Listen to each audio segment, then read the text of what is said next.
some tasty ties to look forward to in the UEFA Champions League round of 16. And the Bucks winning streak in the NBA ends at 18. My name is Deji Omotoyibo. Welcome to Sports Express, brought to you by MTN.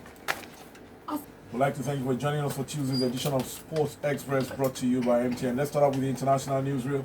Here's Pedro Peter. Thank you, DJ. Our first story is from Formula One, where reigning F1 world champion Lewis Hamilton insists he is already looking forward to the 2020 season and claims he will prove himself against the sport's new generation drivers. The 34-year-old Mercedes driver, who won 11 out of 21 Grand Prix to land his 6th Drivers' World title, believes he could match the 7 titles won by German legend Michael Schumacher. Pre-season testing is from the 19th to 21st and 26th to 28th of February, while the season starts in Melbourne, Australia on March 15th, 2020. To the Olympics, ahead of next summer's Olympic Games in Tokyo, Japan, the newly rebuilt National Stadium has been officially opened following a colorful ceremony graced by Prime Minister Shinzo Abe. The stadium was designed by renowned architect Kengo Kuma, with its exterior consisting of multi-layered eaves made of wood, while more than 47,000 small and medium-sized trees have been planted within the area. The new National Stadium, which was used as a venue for the 1964 Olympic Games, has been completely rebuilt and boasts a 68,000 seating capacity and will also be used for sporting and cultural events at the end of the Games. All right, we go now to the NBA, but eventually joins me for that. And finally, after 18 games, the Milwaukee Bucks beaten by, well, surprisingly, Dallas Mavericks. The game ended 120-116. Kristaps Porzingis, 26 points and 12 rebounds for the Mavs. Giannis had 48 points and 14 rebounds for the Bucks, but it wasn't enough. Well, everything has got to come to an end at some point. Definitely. And then you have this massive game on Thursday night, Friday morning against the Lakers. And some people are already saying, suggesting that, hey, look, it's good for them to get a loss under their belt and get them motivated for that game. For that one. But if Lakers win their own game and then win again, Lakers will have the an advantage, yeah. So I don't think that works. But like Yannis said, some days just do everything you can. And he said for him the most important thing was that down by a lot of points, I mean, they narrowed it down and they almost had the win, but it wasn't to be. But hey, like we all know, good things come to an end. But 18 wins, they broke the franchise record, which is good, but they didn't get to break the NBA record. What's the record? NBA record? 33. Wow, must have been those days. Those days. Okay, all right. Other results: Houston Rockets in the local derby. Excuse me, Houston Rockets just edged San Antonio 109-107. Russell Westbrook 31 points and 10 rebounds. And I think at some point in that game, San Antonio led by as much as 25. So this is actually a franchise record for the Houston Rockets. This is the biggest gap that they have overcome. The former biggest was in 1977, they're down by 23. I think against Pistons. Down by 25, still pulled out the win.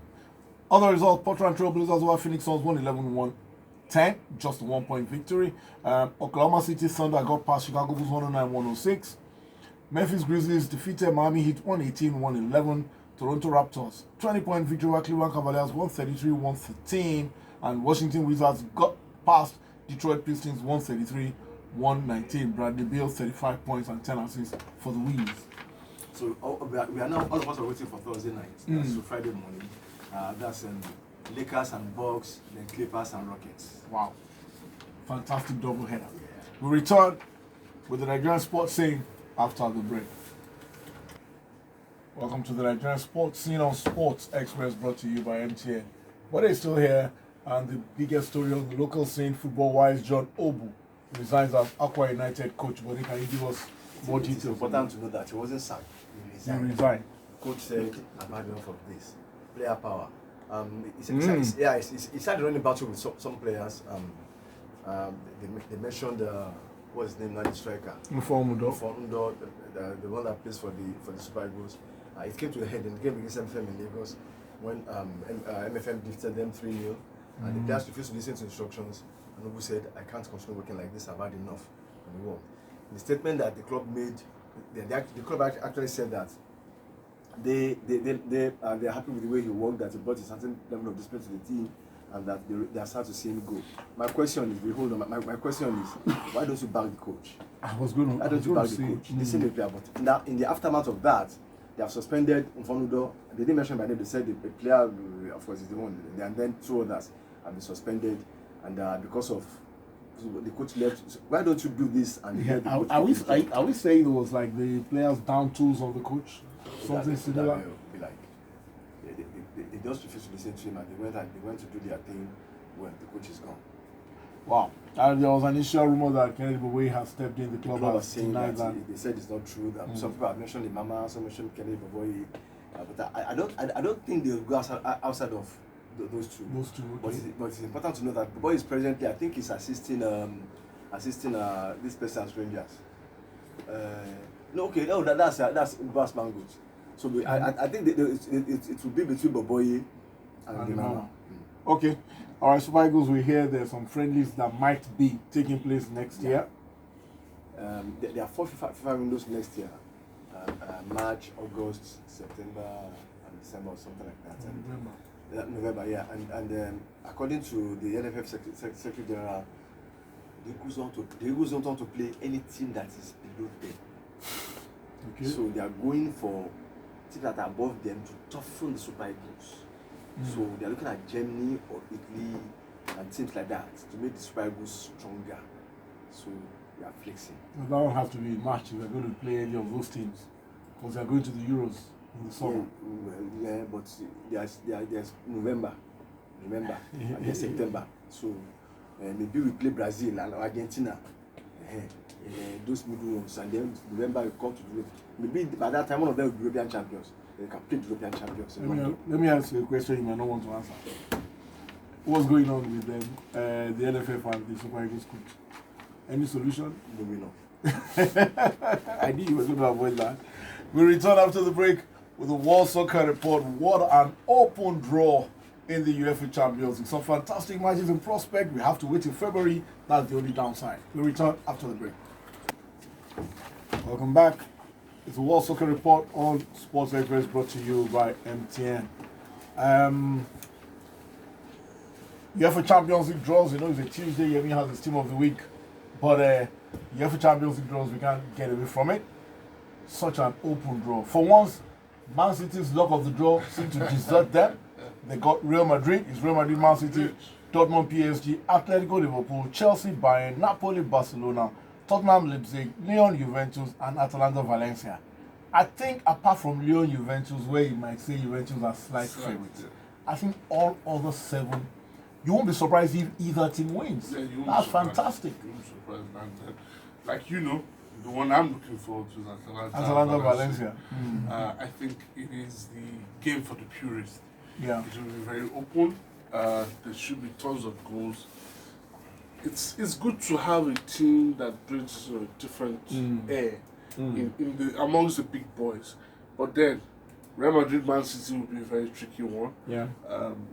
It's tough They to have all control the experience. And like I've said time and time again, if you are looking at establishing yourself on the European elites, you need to pay your dues. You have to be the And best. this is part of the dues City have to pay. Some other folks will be playing Europa. Wolves play Espanyol, Olympiacos, Arsenal, Club Brugge, Manchester United, Getafe, Ajax, Ludogorets, Inter, and Shakhtar, Benfica. Some of the ties from that competition. And you look at Olympiacos, Arsenal, look at Club Brugge, Manchester United. You are not sure either team will get past those teams. You don't even know who will probably be in charge By that time. All right. Okay. Some other matches today, but let's do all of that. Last night, Palace 1-1 with Brighton, and then Cagliari won Lazio 2. But that was in the Serie A. Very and interesting of course, game as very well. interesting game as well. Today, EFL Cup. Aston Villa will play Liverpool. Liverpool play tomorrow in the Club World Cup. I don't know which Liverpool team we're What saying. Liverpool, I think it's where maybe the academy players will take this one because the main team has traveled for the Club World Cup. Today in the Club World Cup, Flamengo play Al Hilal in the first semi-final. Liverpool play tomorrow. All right, Yemi, your team of the week, and the knives are waiting. Team of the week this week is the 3-4-3 formation with Pogolo of Sassuolo in goal, kept a clean sheet against AC Milan, a back three of Alston of RB Leipzig, exceptional performance in fullback as they run to the top of the table in the Bundesliga. There's Inigo Martinez of Atletico Bilbao as he kept a clean sheet at home to Eibar. There's Kevin Trippier of Atletico Madrid, was part of Madrid's renaissance of late.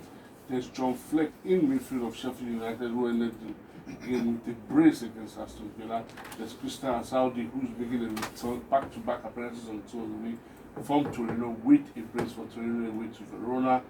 There's Phil Coutinho, who had a brace and hat-trick and 2 assists for Bayern Munich. And then there's Kevin De Bruyne of Manchester City, was exceptional against Arsenal at the Emirates with a brace. Up front, we have Neymar making a big return to the team of the week for PSG with a goal and 2 assists. He also missed the penalty in that game. There's Cristiano Ronaldo with a brace for Juventus as Juventus go back to winning ways. And then, surprisingly for a striker, is a certain Florian Nedonach of Augsburg, who had 3 assists for Augsburg as they won 4-2 away to Hoffenheim. And my manager of the week is none other than Julian Nagelsmann of RB Leipzig as a run to the top of the Bundesliga. Interesting stuff. And in the Bundesliga today, Dortmund play Leipzig. That's a huge game. Huge game for both teams. I can't see beyond the draw, but I see that there will be a lot of goals in this one. 2 teams who attack. Timo Werner. Interestingly, Jadon Sancho only missed out of the team of the week, but he's in double figures on all fronts, assists and goals. Wow, that's interesting. All right, thank you very much, Yemi, and that's our show. Before we go, sorry, Yemi, I was going to ask you a question about your thoughts on Everton nearly getting Carlo Ancelotti.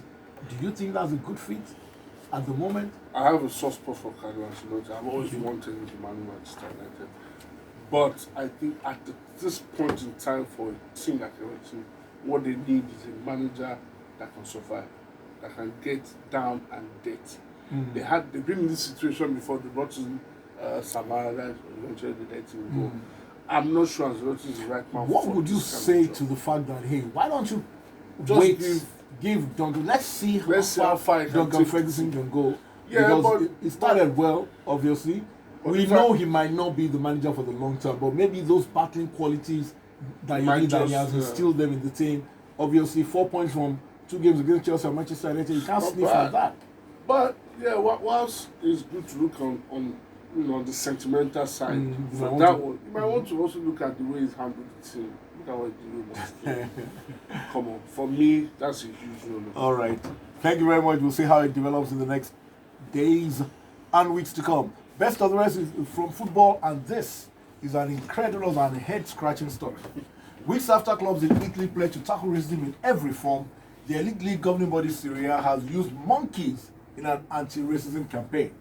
The No to Racism posters show 3 monkeys with painted faces, and the artwork will be displayed at Serie A's headquarters in Milan. Make of that what you will. My name is Dejo Motoimbo. Thanks for your time. Good morning.